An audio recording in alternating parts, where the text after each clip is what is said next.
So this is the allotment in September. It's been a weedy year. The dry spring, warm, wet summer has only really benefited the nettles and the bindweed and the brambles, which I inherited in quantities with this allotment. The part that you can see here used to be just all hinterland, shall we call it politely.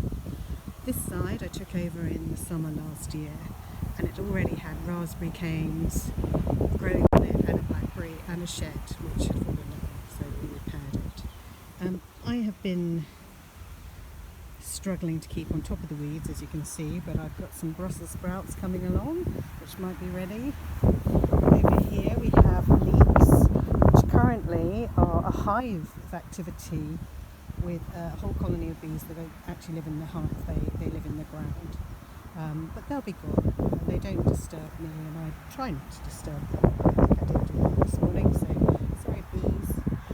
This was my wildflower patch. It wasn't where I intended to have a wildflower patch, but it grew beautifully. We had borage and poppies and willow herb and a lot of ragwort, which is great for the tide moths. And as you can see, a buddleia has come to join us, which may or may not stay. We'll just have to see how it behaves. Here I'm preparing a bed in which I want to move my strawberries so that I end up with all the fruit on this side of the site. Because over here we have the raspberries, which I've got out of hand. I've been tagging the autumn raspberries with little bits of string. You can just see a lovely raspberry there. Because the autumn raspberries need to be cut down to the ground once they've finished, whereas the summer raspberries I need to leave the new canes, the fresh canes, to grow, because the raspberries will come on those canes. So it's quite important for me to know which are which, because they seem to have moved about and got quite haphazard. So there's a lot of work to be done here, not just with the cutting down, but weeding it out, possibly transporting and moving around some of the canes so they're in more linear form and I can put supports up and they can be supported. So that's another job for September, October, November. We'll have to see how that goes. Over here the bindweed is really moving in from the fence here. These are my courgettes, which are very nearly over, but look at this spectacular marrow-like courgette here, which goodness knows what I'm going to do with that. More marrow chutney is on the way. And you can see here the blackberry, which is getting strangled a bit with the bindweed. I've already had one go at it this summer, so I'll be having another go. Underneath here are beautiful gooseberry bushes. My intention is to make a bit more space here so the gooseberry bushes can get bigger naturally without getting squished by all these other things. So that's part of it. Moving around here, as you can see, I'm working on putting some paths down using chip. So cardboard and chip, and then put the paths down. These are my spectacular Chou de Milan cabbages. Mavis sat on these and tried to hatch them, but it doesn't seem to have done them any harm. And they're pretty nice. They're like a Savoy cabbage. And what I'm intrigued to see is that where I've cut the stalks, they're producing these little mini cabbages. So I'm going to take one of these home today and see if it tastes nice. And if it does, well, there's a bonus crop there. These are the strawberries that need to be moved. The slugs ate all the strawberries. There were very few, so I'm letting them wildly put out stolons to make more strawberry plants, and then I'll try and keep a better eye on them next year. And struggling tomato plants. These are San Matzano Plum tomatoes. They didn't like the weather. They got blossom end rot. They got a bit of blight, but they seem to have survived the blight. So I'm planning to harvest some seeds and see if they can go again next year. Gladioli finally made it through. Last year I was picking gladioli at the end of July. This year it's heading towards the end of September.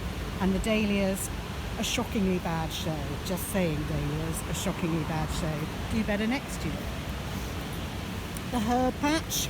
The problem with the herb patch is there are a lot of weeds that could be herbs and a lot of herbs that could be weeds. So I've had to sort of let it go and see what happens. But I think we're now getting to the page where I can see the difference and see what needs to come out and what's going to stay. Over here is the bit that I need to clear in order to put this polytunnel in a better situation. The polytunnel is now anchored very securely to the ground by bindweed, which possibly isn't a long-term solution. So that's that. Over here, slightly more productive, my red cabbage patch.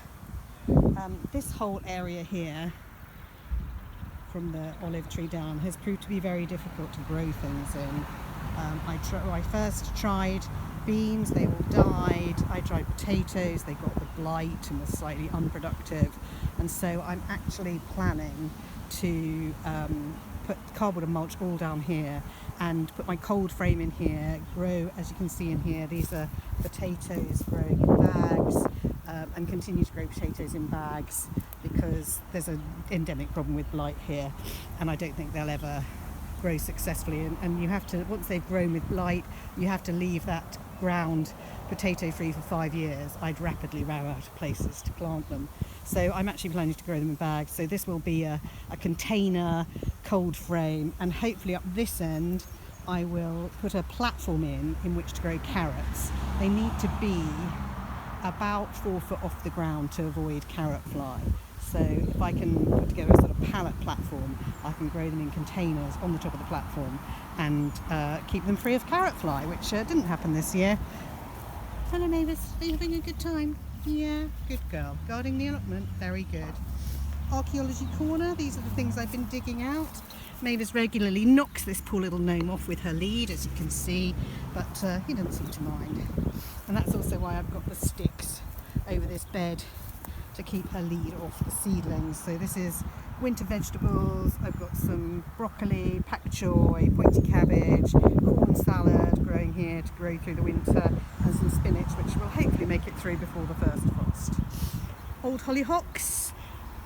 I'm thinking I'm going to have to move them out, but I'm going to leave them until I see. I'm planning to get some pallet collars to make raised beds, raised-ish beds, depending on the size. They might survive, they might not. Last of the tomatoes.